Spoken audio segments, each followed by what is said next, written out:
Can you see the sun? How hazy it is on the beach? That's all because of the fire in Central California.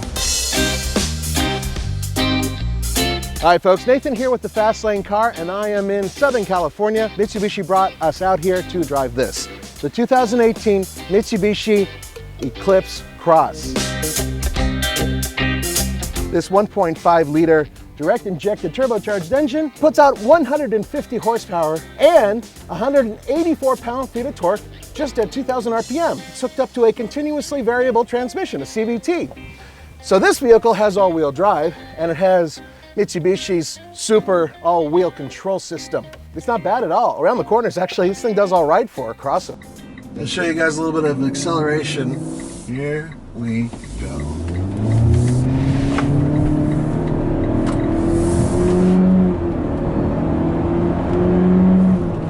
That's pretty quick.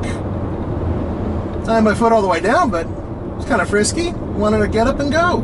Now you may be wondering, okay, well this is almost the same size as the current Outlander, and it's only a little bit bigger than the Outlander Sport. That means that this vehicle will have sort of its own little cut of the pie in the middle. It competes against vehicles like the Mazda CX-5, but it also competes against the Honda CR-V and to a lesser extent the HR-V and other vehicles like that. So it's a very competitive segment. Couple things right off the bat. I immediately, when I sat in this vehicle, and remember, this is the Touring, the top of the line reminds me an awful lot of the Mazda CX-5. The Eclipse Cross is a decent performer. I hustled it around a few corners, and it's still tall in the saddle, so there's a little bit of sway, but it wasn't bad at all. Steering response is good. There isn't a whole lot of feel, but you really did get a comfortable sense of what the front wheels were doing. I had a pretty good idea of how the vehicle was turning, what the front end was doing, how it was tracking as I went around the corners, and by having this turbocharged power, I was able to squirt out of the corners. That was great. Mitsubishi has come a long way with interior design. I gotta say, this interior really reminds me of what Mazda's been doing. Very similar center eyepiece setup.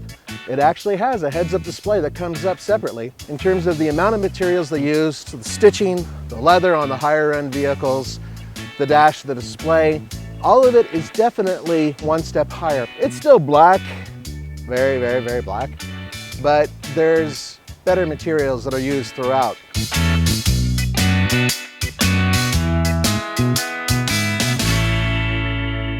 This SWAC Super All-Wheel Control System is quite good. It appropriates power to the wheel that needs it, but it also does it on dry pavement. Not all of these systems do that, so you do have an option. You can go auto, snow, and gravel, and it actually takes that into account.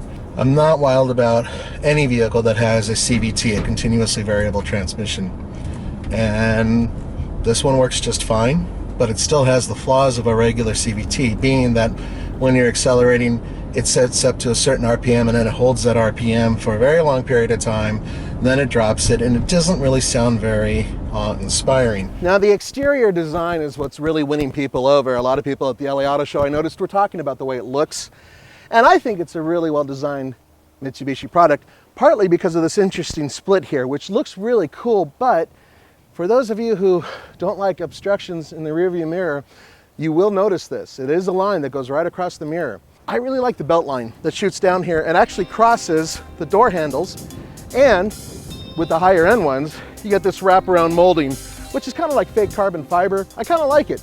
The red stripe, not so much. There's a lot to like about this car though.